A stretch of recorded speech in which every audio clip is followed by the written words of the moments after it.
LinkedIn because Tory Lowe kept me talking, and then it was his fault. I got to blame. You know how you blame everybody else for stuff you don't do, so then it's always somebody else's fault. It's Tory Lowe's fault. Tory Lowe kept me talking, and then I ran behind, and then what had happened was I didn't have time to get on LinkedIn and YouTube, and then I had to do it. But it's Friday. Anybody know what Friday it is? What's Friday? Does anybody know what I call Fridays? 833-212-1017. Does anybody remember what I call Fridays? However, there are some things that are going on in the news that are perplexing. And we'll talk about them. We'll go through and we'll take a look at all the things that are going on in Milwaukee, things that are going on in the city of Milwaukee. We've got traffic and weather and sports coming up at the bottom of the hour. It's kind of crazy outside right now. Again, it's DZ's fault because all he had to do was make it stop raining, but he didn't do it. But that's okay. But I don't understand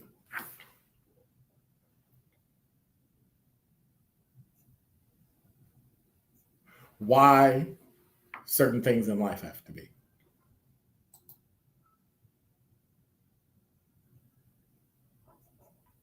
So I complain, yes, I admit that Black people don't spend their time working together.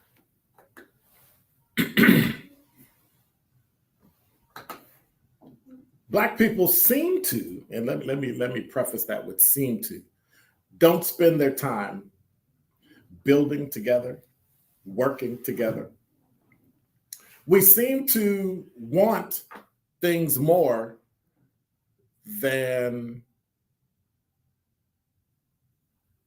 wanting to work together. And so we end up putting our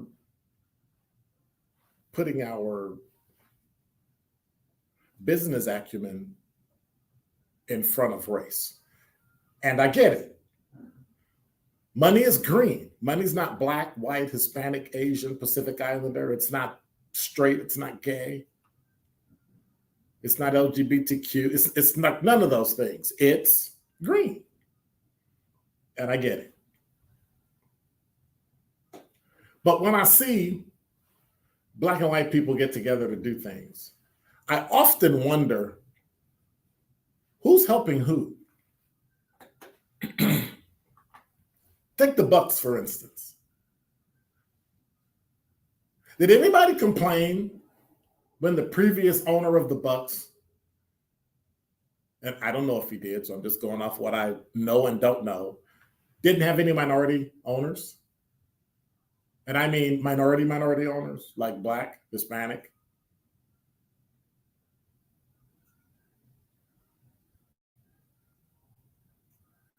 Like, did anybody complain? But yet when we got the new owner, everybody came out the woodwork. Well, one, ownership in the NBA and the NFL is basically a cartel. They let you in and they put you out. Owners have said things, Atlanta Hawks, and they booted the owner out and made them sell the team. Because you're there at the whim of the owner's cabal, the owner's cartel, so to speak, which is okay. It's them billionaires up there doing that. However, it's predominantly white. And when you do get it, like the city of Milwaukee, they bring in minority owners. Some Black, some white, some Jewish, some Gentile, right? All over the place. So we can say, hey, we got it. See, it's so cute.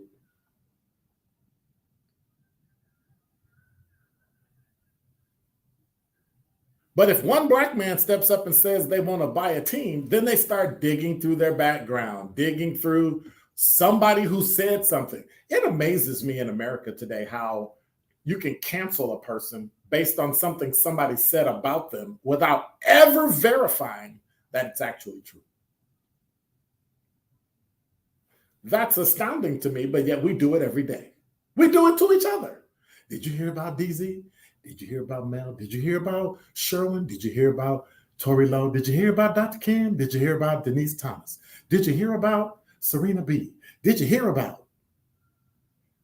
Haven't confirmed anything. I just heard. But then when it comes time to, as I like to say, be a baller, be a shot caller, that's when everybody goes, well, you're just not quite ready. Why is it that we're never quite ready? Republican Party tells that to us. Well, Republican Party don't even talk to us. Democratic Party always tells us, you're not quite ready. You need to work a little more, just a little more, and you'll be ready. Or we have to be chosen. And then we feel grateful for scraps.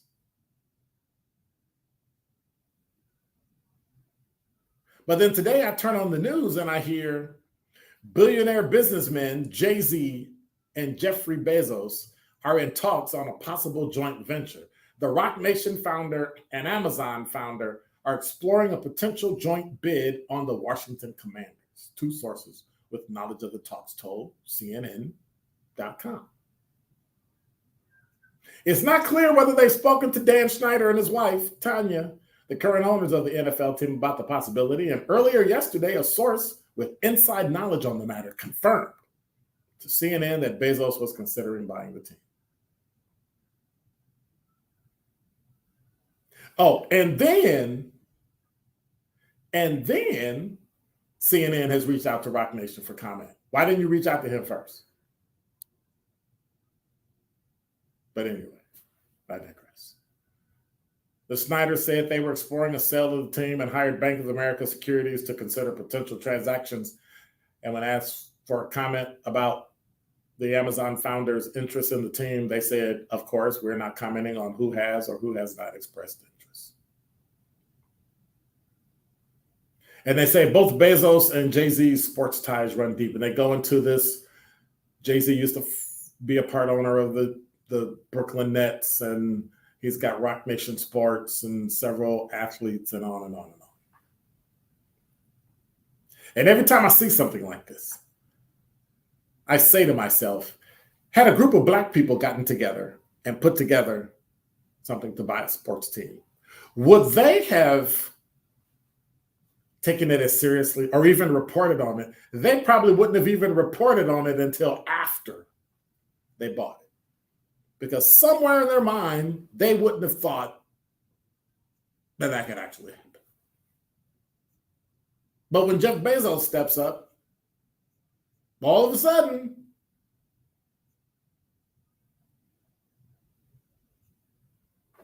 it's viable.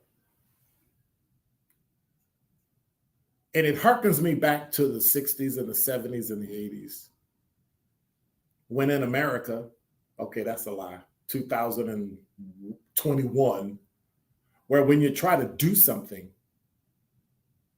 especially in a place like Milwaukee, or evidently Washington, D.C., which is predominantly Black, you have to have somebody standing by your side in order to be considered credible.